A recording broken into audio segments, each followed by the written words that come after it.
Now, what would be the response at the United Nations of an American attack on Venezuela and Venezuela taking the matter to the Security Council? Number two, how would Russia, China, and Iran respond? So Venezuela has already gone to the United Nations with respect to the general aggression by the U.S., asking for a debate. I do not think that debate has happened yet, but they also are now reporting to the UN Security Council the seizure of the tankers. Clearly, Russia and China will support, the Venezuelan position. The United States will simply veto it.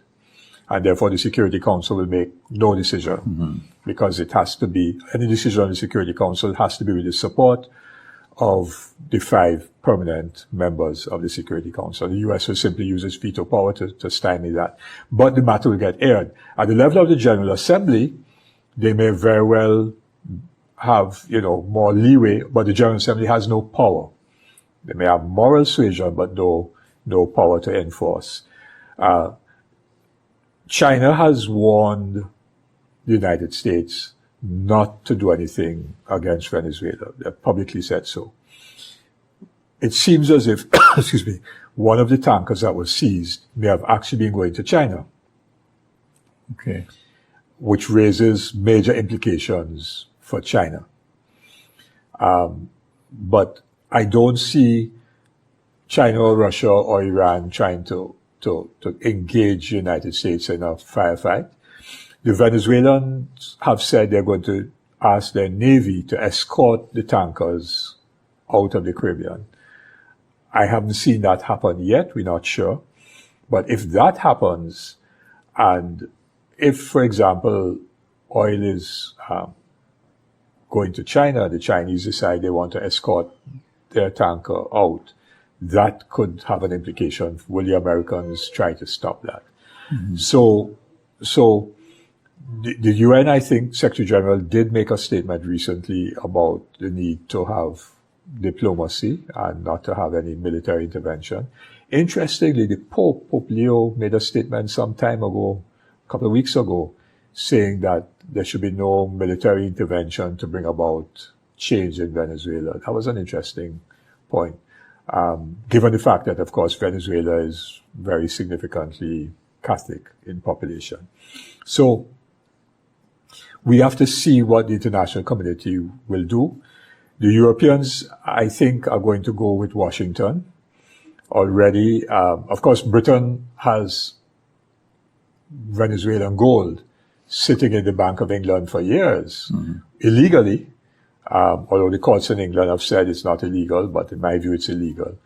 And so, you know where the Europeans are going to go against Venezuela, because part of the strategy is to try to ensure that you have in government right throughout the hemisphere and elsewhere in the world parties that align with what they call Western values.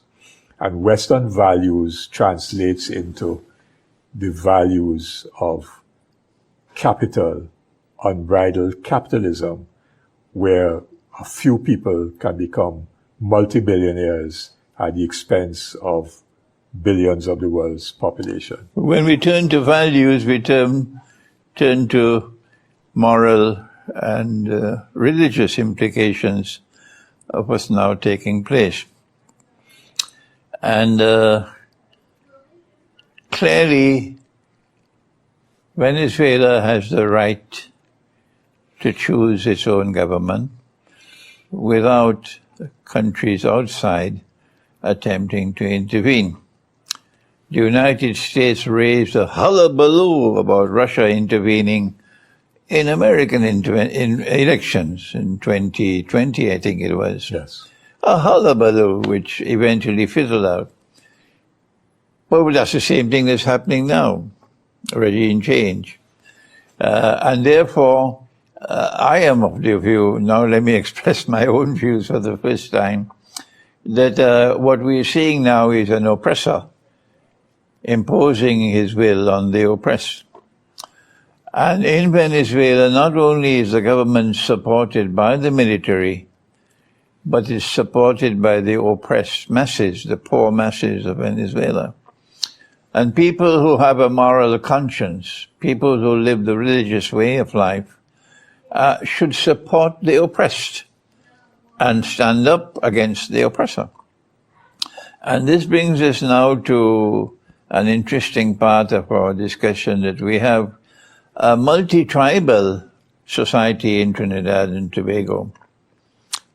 The PNM, unfortunately, led by a graduate at Oxford University, the PNM never truly understood the implications of our tribal diversity and the political implications of our tribal diversity for political philosophy, of a coming together of tribes to forge an agreement that will allow us to live together in political equality and in fraternity. And part of the implications of being a multi-tribal society here in Trinidad, more than in Tobago, is that we have Islam, we have Christianity, we have Hinduism as powerful forces. Well, Hinduism and Christianity more than Islam. We are a small community. But you can see what we're doing here at IBN as a Muslim community. It is IBN which is showing the way for the rest of the country to bring together people to discuss the subject in a very polite and a very educated way, without slinging any mud against anybody. That's not our way. That we should be able to come together now at this critical moment for consultations at the tribal level. And I'm hoping, David, that this process of education that we've benefited from all your insights and all the knowledge and all the facts that you presented today, would help to educate our people. And I'm hoping that this session would impact upon the Muslim community, because this is Islamic, IBN, Islamic Broadcasting Network, that we can have a consultation amongst the Muslim community on what's not having. You may call it a referendum, that Trinidad and Tobago need a referendum on this issue of relations with Venezuela and relations with the United States of America. But we in Islam, we prefer consultation to referendum. Consultation. I was speaking with Nizam, Brother Nizam Mohammed, the former Speaker of the House of Representatives, and he was constantly focusing on this part of Islam, the process of consultation. How can we promote consultation from our session today, first of all, within the Muslim community, and then with other tribes? Perhaps our listening audience, our viewing audience, can now think about the subject of how we can have a national Muslim consultation on this subject, because we are now faced with a danger greater than this country has ever experienced in its history.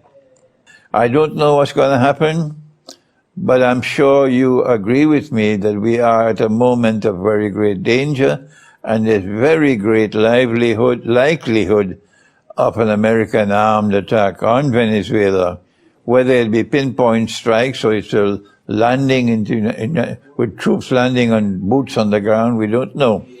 And once that takes place, then there's a likelihood of a Venezuelan attack on Tobago and Trinidad, and that is the danger.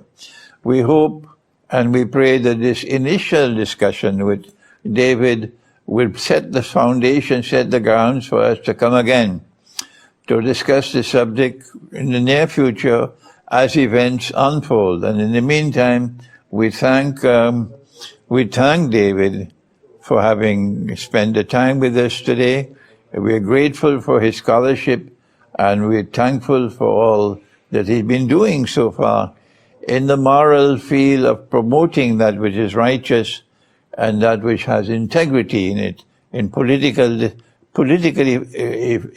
affairs, in economic affairs, in social affairs. Thank you, David, and we look forward to our next session. Thank you very much, Maulana, for having me, and I endorse 100% the need for consultation and discussion. Unfortunately, that's not what happens in our parliament, which is where one of the locations at a national level where it should be happening, that isn't happening. And we hope that perhaps the American public opinion, 70% of the Americans don't want a war between the U.S. and Venezuela. That's your opinion polls. So maybe that might eventually persuade Mr. Trump to find some other way of dealing with the thing. Because as singing Sandra the Calypsonian wisely sang, because nobody wins a war. Nobody wins a war, yes. Yeah. Okay, David, thank you so much, and we look forward to the next session. Thank you very much.